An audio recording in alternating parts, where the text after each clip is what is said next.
am Yogesh Patel and I am here to explain some of the topics of discrete maths. Topics covered in these presentations are distance and center, rooted and binary tree, spanning tree, and fundamental circuits. What is a tree? A tree is a special type of graph. A tree is an undirected vertex in which any two vertices are connected by exactly one path. Or equivalent, a cyclic graph. A tree with n nodes will have exactly n minus 1 edges. A tree can be a graph, but all the graphs are not tree. Distance of a tree or a graph. The distance between two vertices in a graph is the number of edges in the shortest or minimal path. It gives the available minimum distance between two edges. There can exist more than one shortest path between two vertices. Here in this example, the shortest distance between 1 and 5 is 2. 1 to 2, 2 to 5. Center of tree or graph. It consists of all the vertices whose eccentricity is minimum. Eccentricity has many applications. The eccentricity of two vertices is same and minimum among all other. Both of them can be center of the graph. In this example, the A is the center of the graph. Now we move further to rooted trees. Rooted trees are hierarchical data structures with a single root node. Each node may have 0 or more childs. Forming a parent-child relationship, the depth and the height of nodes within the rooted tree are essential properties that influence various algorithms and operations. The example of rooted node, the parent node is called as root node, the internal nodes and the leaf nodes or childs you can say. Application of rooted node.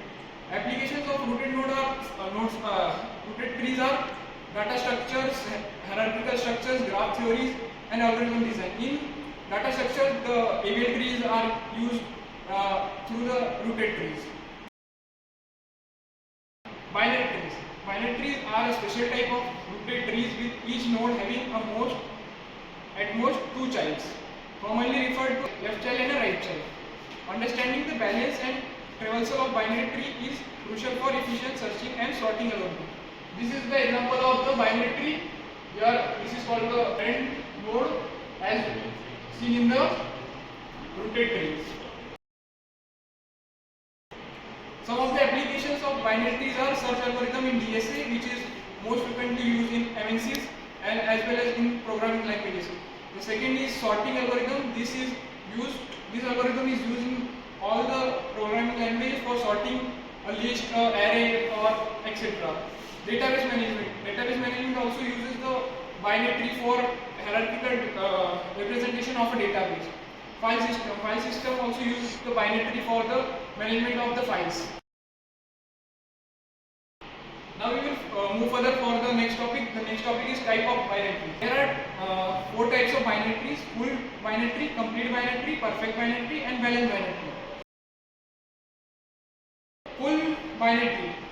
The full binary tree is also known as the strict binary tree. The tree can only be consist as the full binary tree if node must contain 2 or 0 or 2 childs.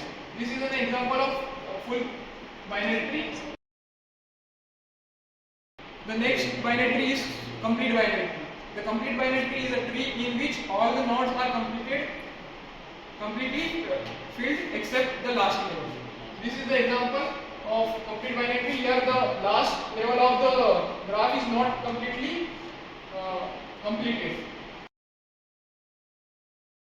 Perfect binary tree. A tree is a perfect binary tree if all the internal nodes have 2 childs and all the leaf nodes are at the same level.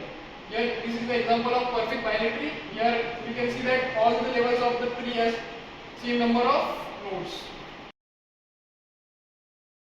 The next binary tree type of binary tree is balanced binary tree. The balanced binary tree is a tree in which both the left and right tree differ by at most 1. Here you can see this is the example. The next topic is spanning tree. A spanning tree is a subgraph of a connected graph that includes all the vertices and just enough edges to maintain connectivity. Without any cycles sharing, spanning trees are fundamental concept in graph theory with various applications in computer science and network design. It plays a crucial role in ensuring network redundancy and efficiency by preventing loops and ensuring a single path between any two nodes. These are the examples of spanning trees. Now we will move further for the properties of spanning tree.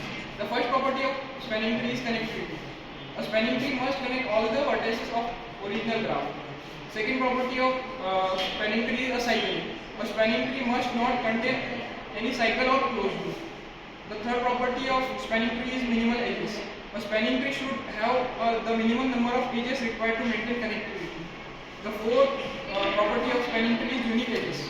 In a connected graph, the number of edges in the spanning trees is always one less than the number of vertices.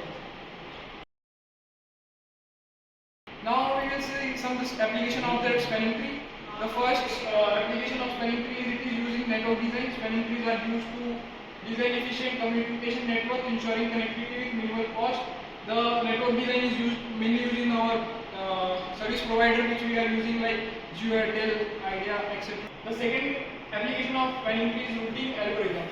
Spanning trees are the foundation of algorithms that determine optimal paths in computer networks. As similar as the first application, it is also useful in the algorithm of network. The third application of spanning tree is optimization problems. Minimum spanning trees are used to solve various optimization problems such as in logics and operations research. We will move further for the next topic, which is basic circuit elements. In graph theory, a fundamental circuit is a cycle in a graph that does not contain any other cycle as a subset. In other words, the fundamental circuit is a cycle that cannot be decomposed into a smaller cycles. To determine the fundamental circuits in a graph, we use the following steps. Step 1. Select a spanning tree, a tree that spans all the vertices in the graph. Step 2. For each edges that is not in the tree, add it to the tree to form a fundamental circuit. Step 3. For all the chords, we get a fundamental circuit. Properties of fundamental circuit. There are some properties of fundamental circuit which we are discussing in this presentation. Every circuit has an even number of edges in common with every cut set. The number of fundamental circuit is equal to the number of the independent cycle in the graph. The number of cut set is equal to the number of vertices in the graph minus 1. The sum of the size of all the cut set is equal to the sum of the size of all the edges in the graph. Thank you so much for joining me in this presentation. I hope you have understood.